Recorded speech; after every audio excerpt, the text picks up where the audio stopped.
Hierdie is Sê dit soos dit is.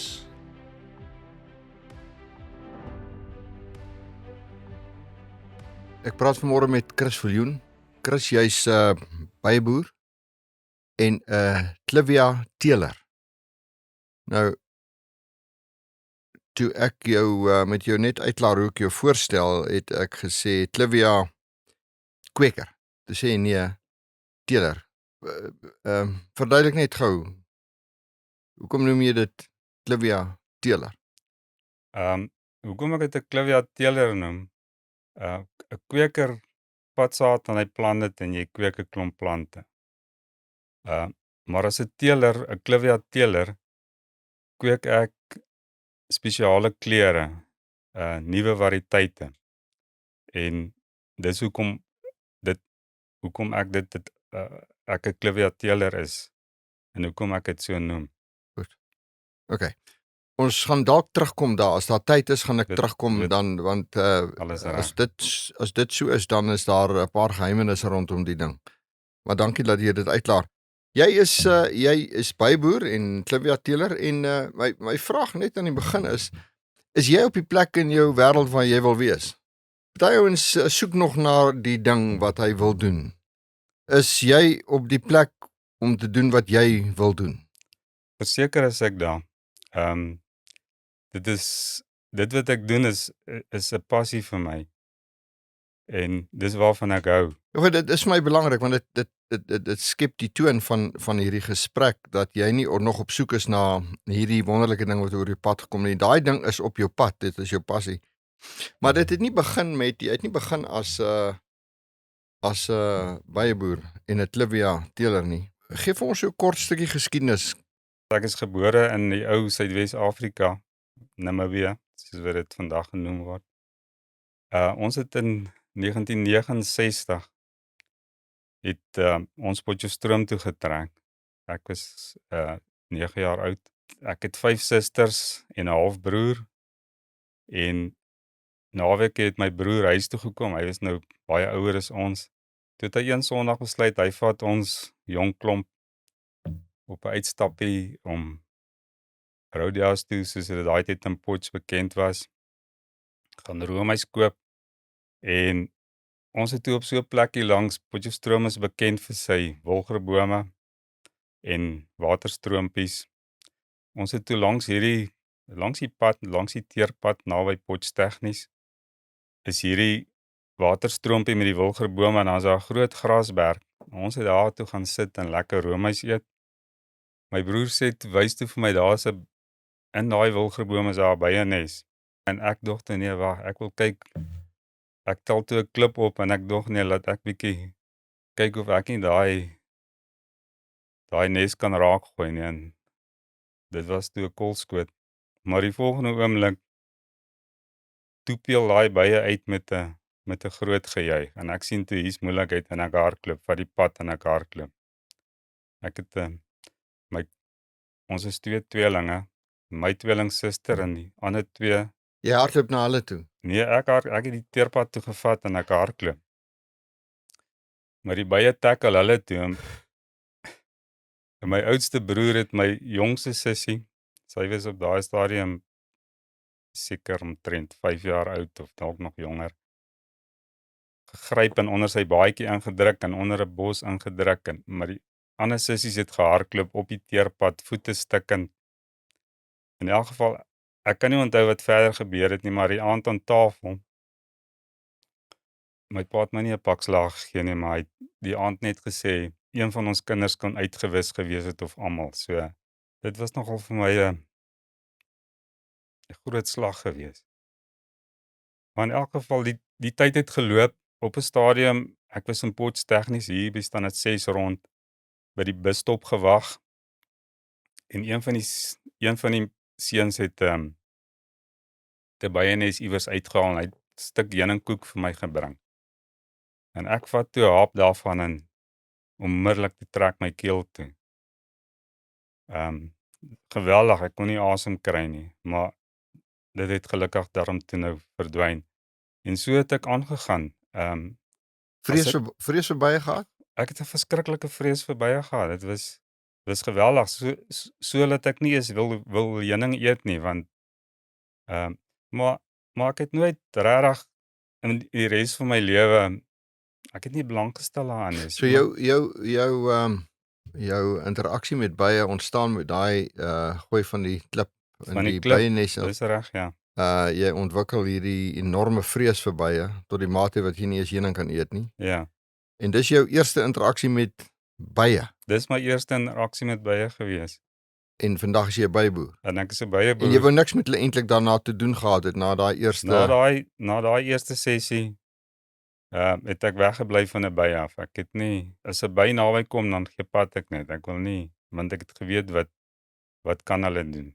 Maar ek gaan die ding ek gaan terugkom na hoe kom jy nou in die byeboerdery, maar tussen daai insident en byeboer word, doen jy net 'n paar ander goeters, jy het 'n paar ander besigheidsintervensies gehad of miskien een, wat was dit gewees?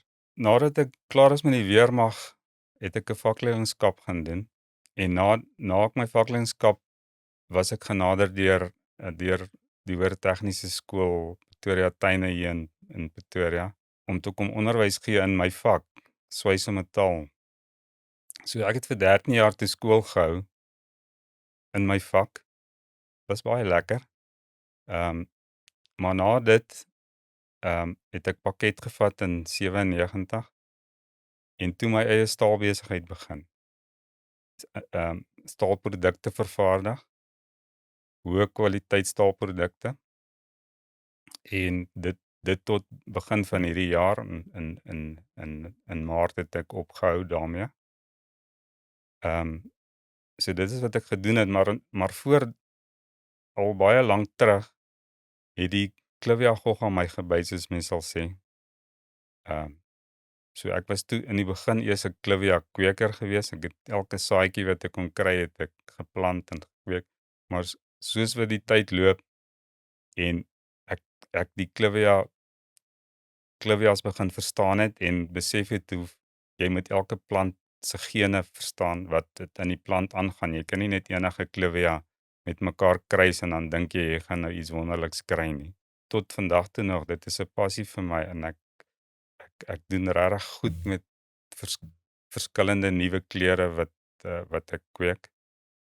Jy doen dit lankal, jy die staalbesigheid, jy begin met die Clivias eksperimenteer Ja, en jy's wêreldbekend daarmee, maar op 'n kol kruis jou pad weer met die bye.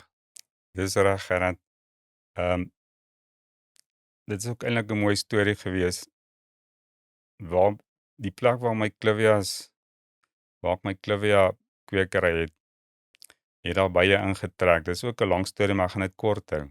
Daar het bye ingetrek in 'n ou kas in wat daar gestaan het, waar daar voorheen eende in was. Daar was bamboese wat daar gegroei het. Mettertyd het die eende was nie meer daar nie, maar die kas het daar bly staan en die kas het later aan toegegroei met die bamboese, want hulle rank mos, hulle brei verskriklik uit. Maar in elk geval, so het ek eendag loop ek en ek hoor bye. Ek het saam met my buurman daar geloop. En toe ons so onder in die bos nou in kyk, toe sien ons maar daar's bye in die kas. So het ek my vrou vertel daarvan. Toe sê sy, maar jy moet vir ons die bye in 'n kas sit dan kan ons eie heuning maak. Toe sê ek vir haar, ek sien nie kans daarvoor nie. En maar ek het dit toe daar gelos, maar die saadjie is toe nou geplant. Vriend van my sê toe nee, maar hy het 'n vriend wat 'n byeboer is. Ek moet vir hom Piet bel. Ek het hom toe gaan besoek en ek het in sy byekamer ingeloop, baie klein kamertjie. Maar toe ek daar instap en ek het daai reuk van die was en die propolis en die heuning, toe ek dit kry, toe is ek absoluut gehoek. Hy sê toe vir my, kry vir jou die regte toerusting, die regte byepak. In 2016, die 6de Julie, toe gaan haal ons die byenes nou uit. Jy en hom Piet. Ek en hom Piet. En Ek is tot vandag toe dankbaar vir hom. Hy was regtig die beste mentor wat enige iemand ooit kon kry. Ons het die aand toe die korf begin oopmaak in die kas, so jy met die planke nou oopbreek. Maar kyk, ek het regtig gebewe want ek het hierdie vrees gehad. Maar En jy's nou al die beskermde ek oorklere het is al die jou. goed aan, man. Daai vrees wat jy het, maar toe ons nou daai korf oopmaak en ek sien en soos wat ons die bye nou verwyder en jy begin die korf te kan sien, al die koeke wat daar hang en ek sien die perfeksie wat daar aangaan, die absolute orde wat in daai nes aangaan. Dit het my nogal baie getref. Ek het besef dat dit net God se skepping is wat dit kan doen.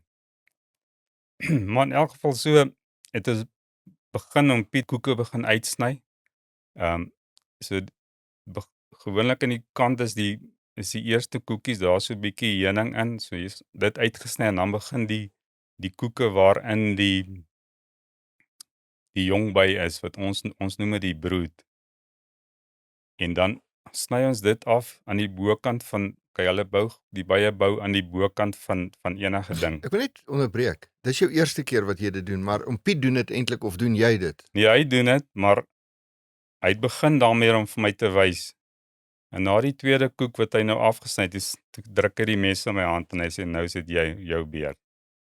Die belewenis wat ek daai aand opgedoen het was ongelooflik geweest. Daarvan af het hierdie hele bedryf of hierdie hele bye ding vir my het gestoomroller. Net weer. Wat is die ding wat jou gehoek het? Ek dink dit was die wonder van ons skepping met hierdie bye. Daai goddelikheid, daai perfeksie waar hierdie bye in 'n donker plek hierdie korwe bou, hierdie waskorwe bou. Elke sel is soos in perfek. Geen ingenieur kan dit doen nie. So dit moet mos 'n godswonder wees. Daar begin jou boerdery. Daar het my boerdery begin met 'n spoed van wit lig. Ek het vir die eerste 6 maande as ek by iemand gehoor het wat bye het wat hulle wil laat verwyder, dan het ek vir hom Piet gebel en sê hoorie, kan jy my help? Want ek het nie die selfvertroue gehad op daai stadium nie. Alhoewel ek het dit net nie gehad nie. En so was hom Piet my mentor, 'n ongelooflike mentor. Tot na mate ek die selfvertroue gehad het ek op my eie aangegaan. Maar ek het in die eerste jaar seker omtrent by die 40 swerms wat ons uitgehaal het, wat ek dan hervestig op my verskeie staanplekke wat ek so met die tyd bymekaar gemaak het, mense gekontak het, gevra hoorie, kan ek my bye op julle plek kom neersit? Op hoeveel plekke in ons omgewing staan jou bye? Ek het so ongeveer 15 staanplekke in 'n radius van 60 km. So ek ry nogal heelwat om by hulle uit te kom. Is daar van hierdie goed wat in 'n dorpsgebied is? Hier is baie korwe in die dorpsgebied. Van joune? Hier is, maar net tot op 'n stadium wat die bye begin ster raak, dan vat ek hulle na my staanplekke toe. Want dit is baie moeilik om in die dorp oor die veiligheidsrisiko bye aan te hou. Wat is die risiko van 'n bye aanhou in dorpsgebied? Die risiko is as 'n korf nie bestuur word nie, En die korf begin baie groot word, en hy's volgepak met heuning en daar's nie meer plek nie, dan begin hierdie bye nogal omgekrap raak. So enige iemand wat dan naby daai korf kom en daai bye versteur, dan raak hulle kwaad en dan kan hulle begin steek. En die eerste bye wat begin steek, skei 'n feromoon af wat dan versprei soos 'n veldbrand. En dan kan daai hele swerm kan dan wie in die omgewing naby is aanval. Diere, mense, kinders. So die huidige wetgewing in ons dorpsgebiede veral, jy moet 'n korf kan jy nie nader as 100 meter van jou bure af aanhou nie. So is eintlik onmoontlik om in 'n dorpsgebied met bye te kan boer.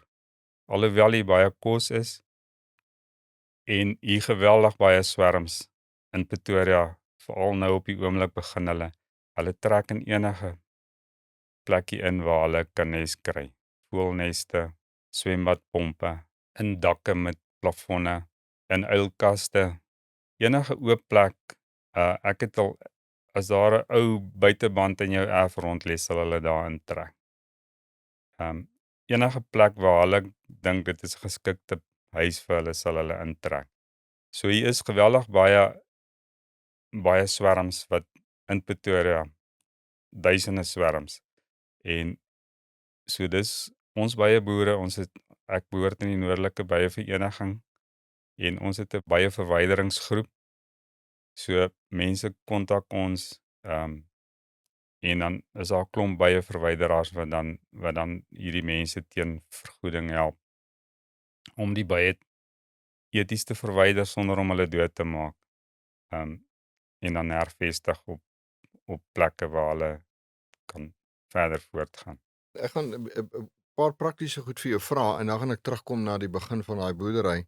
As iemand nou jou wil kontak, watse tyd in die dag doen jy nou so iets? Is dit enige tyd of wat is die protokolle van die verwydering van bye wat pla? Dit is baie belangrik. Bye moenie in die dag verwyder word nie. Eerstens is meeste van die werkerbye is uit in die veld. Hulle is besig om styfmeel, nektar, water, propolis te gaan soek. So as jy nou in die dag in 'n korf gaan peter en jy kan hulle, as dit nie 'n te groot korf is nie, en jy vat hulle nou, dan is die helfte van die bye is in die veld. So jy vat nou daai korf met die bye wat daar was, die koningin en so aan, en dan kom al hierdie bye wat in die veld was by dooiemansdeur aan. En dan? Dan is dit 'n probleem, dan bel die kliënt jou weer en sê luister, hier's nog 'n spul bye. En wat maak die by wat daar aankom en sy infrastruktuur is verwyder? Hulle moraal is regtig gebreek. Jy weet, hulle hang daar in 'n bondeltjie en hulle kan, omdat daar nie 'n koningin is nie, kan daai swerm in elk geval nie verder voort bly staan nie. Gaan hulle dood? Wel, hulle gaan éventueel doodgaan. Want hulle kan glad nie, die paar wat nou omdat hulle werk is, sal nog miskien gaan, maar daar's nie 'n huis waar hulle nou die bye wat styfmeel dra, waar moet hulle nou hierdie styfmeel gaan aflaai, want daar's nie 'n korf waarin hulle die styfmeel in die selle kan gaan pak nie. So daarom is dit baie belangrik, bye verwyderings word in die aand gedoen. Wanneer al die bye by die huis is, en die grootste ding is hoekom jy bye in die aand doen, jy verminder die risiko van die gevaar as daai swerm kwaad raak, veral as jy hulle in die dag wil uithaal. Dan kan hulle diere, mense, enige iemand wat aan hulle pad is, kan hulle doodsteek. Daar was al soveel gevalle. Baie onlangs was daar 'n geval wat 'n oue swerm in 'n uilkas wat op 'n paal was in sy erf. Nou, hy wou nie die byeboer betaal om hierdie bye te kon verwyder. Toe besluit hy gaan self 'n plan maak met hierdie bye. Toe het hy 'n gifkonkoksie aangemaak en op die leer geklim, nog voor hy toe hy op die leer klim om die boks bo te oopmaak, voor hy enigiets kon inspuit, het daai swerm daar uitgekom. Hy het sy lewe verloor. 'n Klomp diere in die omgewing, honde, is doodgesteek. Die ambulanse was daar. Daai ambulanspersoneel kon nie uitklim. Een van ons byeboere het daar aangekom. Hy kon nie veel doen nie. Hy was in sy pakklere. Hy kon nie veel doen nie. Hy het gehelp dat hulle op die einde die ambulansmense kon help om die persoon dan te kom optel, maar jy stop nie daai swerm as hulle kwaad geword het.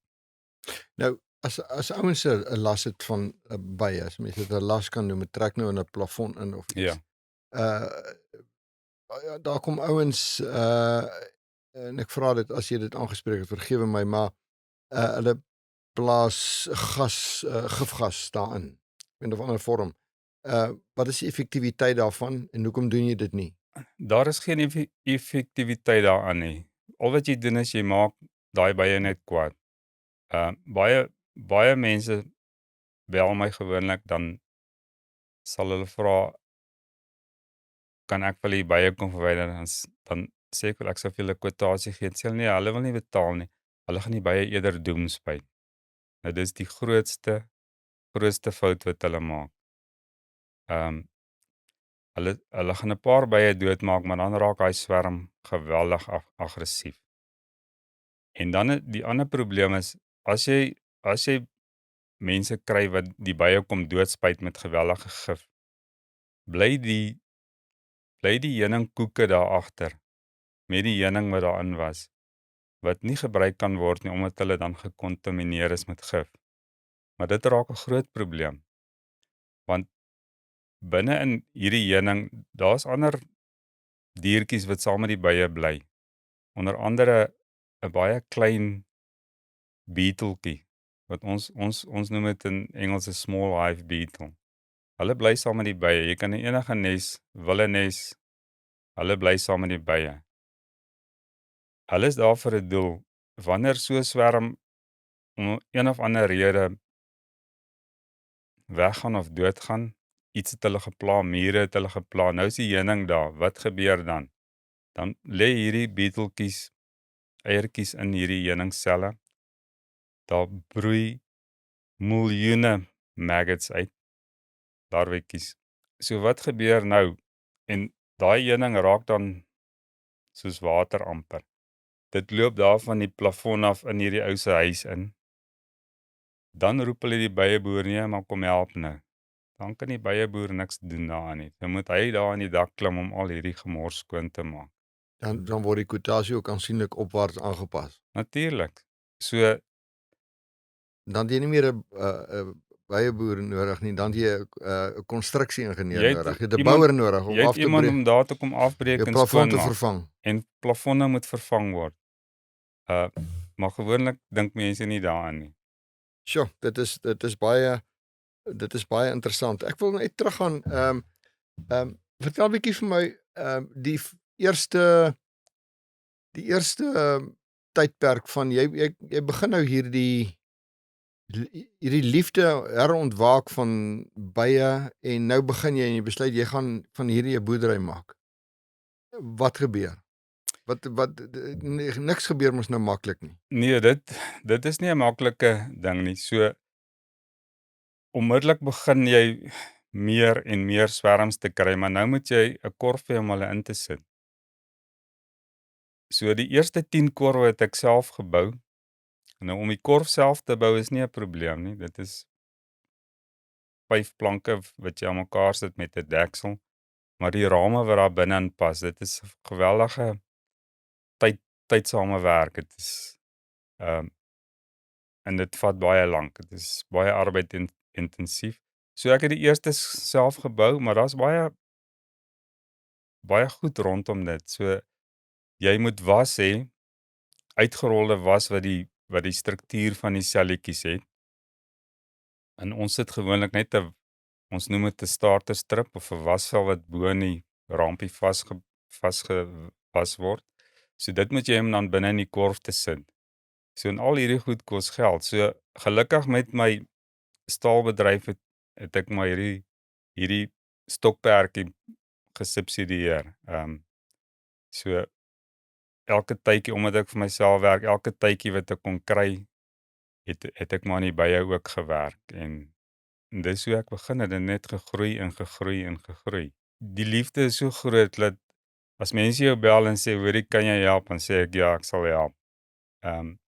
Later aan raak dit 'n probleem, want jou aande raak minder, want jy moet dit in die aand doen. So jy het 'n voldag werk, wat ek my staalbedryf moet doen, en dan in die aand doen ek verwyderings of ek moet my eie bye bestuur. So dit, 'n byeboer werk baie hard. Dit is, 'n mens moet lief wees om hard te werk, anders dan gaan jy nie regkom. As iemand nou hierso sit en hy sê, ek wil ook 'n byeboer word. Hoe maklik is dit? Kan jy kyk, ja, ouens hoor mos nou van 'n ding, is nie regtig 'n roeping nie, maar dit klink vir hom maklik. Nie so eenvoudig nie. As 'n ou nou belangstel aan wat doen hy? Of moet jy vir hom sê moet dit nie eers probeer nie? Ek sal enige ou aanmoedig wat wil byeboer begin, maar gaan sluit by 'n byevereniging aan, by jou naaste byevereniging. Gaan sluit daaraan, begin hierdie mense ontmoet, begin vergaderings bywoon. Dis waar mense die kennis optel. En soos ek sê, die belangrikste is skryf jou mentor dan, want jy gaan nie sommer net 'n mentor optel nie. Oom Piet, leef hy nog? Oom Piet leef en hy het groot gedeelte van sy bye het hy verkoop seker so 2 jaar terug. Maar as jy nou na Oom Piet toe gaan, dan is daar alweer 5 of 10 swerms. Dit is die liefde is so groot, jy los dit nie, want dit is as daai bye begin swerm en hulle kom hier na jou boks toe. Dit is 'n ongelooflike gevoel. Nou ou wat dit nou wil doen, maar dis nie vir hom moontlik om daai korf aan sy erf te hou nie. So dit is eintlik nie vir 'n ou in dorpsgebied om dit te doen nie. Nee, jy sal moet begin kennisse wat jy het wat iewers op landelike gebied bly. Die plek raak al minder omdat daar heelwat nuwe byeboere is. So jy moet iemand kry wat 'n veilige plek het waar jy jou bye kan aanhou. En dan moet ook genoeg kos wees vir die bye. Dit help nie jy het 'n staanplek gekry en jy wil nou 50 korwe daar neersit nie en daar's nie genoeg kos nie. Hoe lyk bye se kos? Jy kyk nou na kos, waarna kyk jy? Wel, jy moet kyk watter bome dit is die belangrikste as 'n byeboer. Jy moet jou natuur begin leer ken. Jy moet lief wees vir plante. So jy moet kyk waarop wy jou bye. En jy moet meer en meer kennis van die omgewing waar jou bye is, sien watter bome blom watter tyd. Daar's bome, daar's gras, klein blommetjies, veldblomme. Daar moet genoeg kos wees vir die bye, anderster gaan jy nie regkom nie. Jy gaan nie heuning maak nie, jy gaan miskien jou bye net aan die lewe hou. Jy is baie lief vir bye. Dis reg. Nou jy sit daar in jou huis en hier jy kom 'n verdwaalde by daarin. Nou wat maak jy nou met daai dingetjie, want hy's nie met baie daar nie. Dit het nie 'n nes ingetrek nie. Jy het kleinkinders daar rond en jy is baie erg oor daai dier. Jy kuier nou daar by my en nou is daar hierdie by wat hier tussen my en die kleinkinders rond. Wat maak jy met hom? Die gewone ou kry 'n vleeplak en slaan hom dood. Hulle slaan hom dood. Ja, kyk, as dit 'n gevaar inhou vir jou kleinkinders, dan moet jy maar plan, maar ek sal hom gewoonlik net met 'n lappie vang en dan gaan buite los. Of as hy by die venster kom, gewoonlik gaan hulle na die lug toe, na die venster toe, maak die ruit oop, laat hulle net uitbeweeg. Mens hoef nie angsbevange te raak daaroor nie. 'n By gaan jou nie sommer kom steek nie. Die belangrikste is, as 'n by rondom jou beweeg, meeste mense se fout is hulle klap na die by. Hulle maak dit. Jy moet nie dit doen nie. Jy moet rustig wees. Draai om en loop. Is ons bye aggressief? Ons bye is aggressiewe bye. Wêreldbekend word dit. Anders as ander bye of Definitief. Nie alle bye is aggressief nie, maar ons bye is. Ons Suid-Afrikaanse byspesies, ons het 2 heuningbei-spesies in Suid-Afrika. Apis mellifera scatulata, dis die bye wat hier by ons voorkom. En dan Apis mellifera capensis wat in die Kaap provinsie voorkom. So daar's 'n min of meer 'n skeidslyn in die Karoo. Alles suid van daai skeidslyn is die capensis area en ons is die scatulata op hier in Afrika in.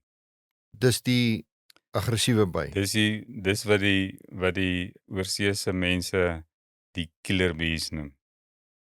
So ons bye pak jy nie met kaal handjies aan nie, soos wat meeste van die video's op YouTube wys waar hierdie mense met die bye werk sonder handskoene of sonder beskermende klere. Ons bye, dit word nie toegelaat nie. Jy gaan gou agterkom.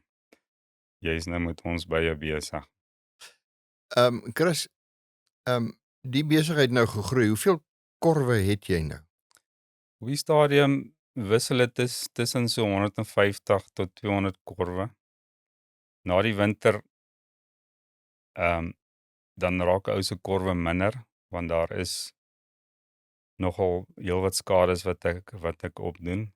Op een van my bye staanplekke het ek die afgelope winter 15 swerms verloor as gevolg van mure wat dan die bye amper basies verwilder. So dan trek hulle net die mure. Die mure trek in die korf in. Hulle trek in die korf en ook omdat dit droog is dan in die winter en daar's nie kos vir die mure meer nie en hulle ruik hierdie soetigheid, so dan trek hulle in die korf in. So dan trek die bye net eenvoudig. Die ander probleme wat ek kry wat my korwe verminder is ons geliefde ratels. Daar is maniere om dit te oorkom, maar as hulle eers 'n korfbeet gepak het dan verniel hulle vir hom erg. Dan moet jy hom oorbou. Sekere korwe moet jy oorbou. Jy kan dalk die vloer vervang. Hulle byt sommer, hulle sal 'n gat onder in die korf invreet. Hulle breek al die rampies aan die binnekant want hulle is eintlik agter die jong by aan, die proteïene. Hulle is nie so seer agter die heuning aan nie, hulle is agter daai proteïene aan. So hulle verniel nogal. Ek het op 'n stadium hierdie afgelope maand het ek 'n hele paar swerms verloor en korwe as gevolg van die ratels. Nou daar's maniere om dit te oorkom, maar dit kos weer alles geld want jy moet hoër standers bou waarop jou korwe staan. Elke ding kos geld. Soos wat die ding groei, kos dit jou geld om hierdie skades te beperk. Daar's nie 'n beroep skynbaar wat nie probleme het. Nee, definitief nie. Daar is nou net nie 'n beroep nie. Nou jy het 150 tot 200 korwe en hoeveel bye is daar naaste by in so 'n korf? Hierdie tyd van die jaar wanneer die kos nou begin genoeg raak en baie raak en die swerms begin nou groot raak, is daar ten minste so 60 tot 80,000 bye in so 'n korf. So dit is nogal heelwat. Wow. Nou hoe gereeld kom jy by daai elke korf uit? Ek probeer om so ten minste 1 keer 'n maand by my korwe uit te kom. Vroeër het ek meer daar uitgekom. Maar alles is kostes want brandstof is geweldig hoog. So om elke keer 60 kilometers te ry net na jou korwe toe. Jy kan nie net so intoe ry om te gaan heuning oes nie. Jy moet gereeld bestuur doen op jou korwe. Dit is een van die belangrikste ding van 'n bye boer is om bestuur op jou korwe te doen. So mens moet nogal heelwat baie ry. So daar's geweldig kostes aan verbonde. So as ek nou die som maak vinnig is daar 250 tot 200 korwe, 60 tot 80,000 is die enige gegewe moment tussen 10 en 15 miljoen bye Dis reg. in hierdie bedryf. By jou op jou plek alleen. Op my plekke, ja. En hoeveel bye boere in hierdie verenigings is daar in Suid-Afrika? Ehm daar's heelwat baie boere. Onthou, 'n byeboer word geklassifiseer. Die oomblik as jy 1 korf het, is jy 'n byeboer. So en dan word jy in ons land, as jy 1 korf het, moet jy by Departement Landbou registreer. Dan kry jy 'n spesifieke unieke nommer van jou wat jy dan hou vir 'n leeftyd. So jy moet elke 2 jaar moet jy herregistreer. Maar sodra jy die nommer gekry het, moet jy dit op jou korf aanbring. Sodat jou korwe gemerk kan wees. Nou Hoekom doen hulle dit? die belangrikste daarvan is wanneer daar diefstal plaasvind en jou korwe word gesteel en jou korf is nie behoorlik gemerk nie, het jy geen bewys om te sê. Wat se tipe ou steel 'n korf, 'n byekorf? Ehm 'n Ander byeboer. ander byeboere kan jou korwe steel. So wat ek doen om daai nommer, ek maak brandeysters, soos wat jy 'n brandeyster om 'n bees te merk, dis maar dieselfde. As jy bees boer met jou kudde gemerk word. So dis dieselfde met ons. So ek maak 'n brandeyster wat ek dan op my korf brand en op al my dele van my korf, deksel, alles, brand ek my unieke nommer uit. So dis 'n maklike manier om jou korwe dan uit te ken as dit sou gesteel word of iemand kom, want ouens kom net en hulle, as jou korwe nie op 'n veilige plek is nie, word jou korwe opgelaai en weggery. Daar was ruk terug So, geweldige skade wat een boer gehad het in die 60 korwe. ja. En dit is een van ons grootste probleme is die diefstal en dan ook diefstal van die heuning. Die heuning word eenvoudig uitgesny uit die heuningrame uit en in emmers ingegooi. Jy sal baie keer advertensies sien van iemand wat heuning adverteer, dan sien jy so die heuning is so in 'n emmer, dan moet jy weet daai heuning is gesteel. Want 'n byeboer self gaan nie heuning in net koeke uitsny en in 'n emmer gooi en dan so verkoop nie. Heuning word behoorlik uitgeswaai want daai rame waar uit die heuning uitkom, daai was is goud werd vir 'n heuningboer. Jy haal die heuning, onthou as heuning word in die selle ingesit en dan sodra die heuning al die vog uitgehaal is deur die bye, dan seël hulle die selle met was. So daai heuning is dan eintlik ryp nou. So hy's reg vir gebruik. So en ons haal dan die waslaagie af met 'n vurkie en dan word ons heuning uitgeswaai en daai rame as hulle klaar uitgeswaai sit ons dit net so terug vir die bye. Hulle maak dit binne 'n dag of 2 reg en dan plaas hulle weer heuning. So as jy die koeke uitsny, dan moet daai bye dubbel so hard werk om weer kos te kry. Hulle moet soveel heuning produseer om daai was te bou. Want die belangrikste is die jong by. Die jong by wat die was maak in die korf. So as daar nie aanwas is in die korf nie, en daar's nie jong by nie, daar's nie kos nie, dan gaan hulle nie waskoeke bou nie. So dit is hoekom dit so belangrik vir ons is om daai waskoeke so mooi is wat ons kan te hou en dan net so terug te sit vir die bye. Die winkels heuning wat die mense in winkels koop. Ek is al dis al vir my gesê dat dit nie noodwendig suiwer heuning is. Kan dit wees?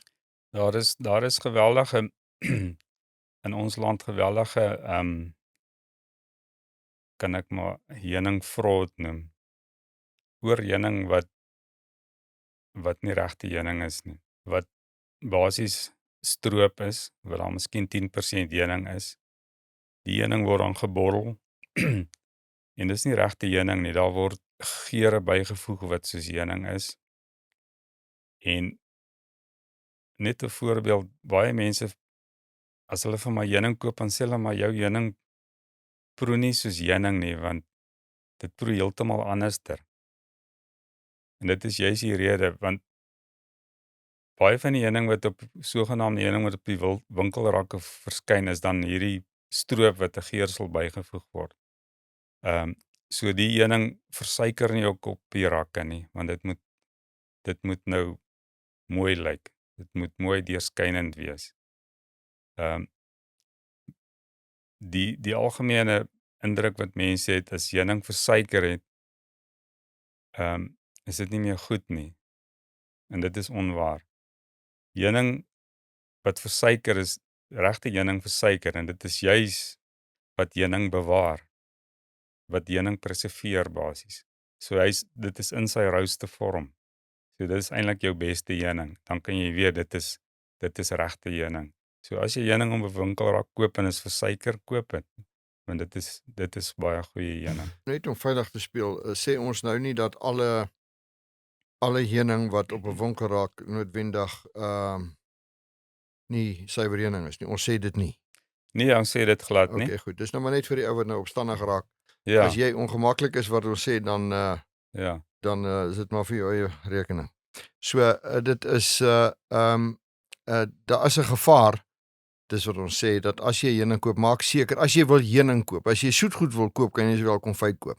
dis reg. Maar as Stroop jy is goedkoper. stroop is goedkoper, maar as jy wil heuning koop, daar's nie soveel gesondheidswaarde in gekontamineerde heuning as wat daar in suiwer heuning is. Verseker nie. So ons sê maar net vir mense, as jy heuning koop, maak maar seker dat dit suiwer heuning is. Dis definitief so, en om seker te maak hulle koop die regte heuning, ontmoet 'n byeboer, gaan koop dit direk by hom.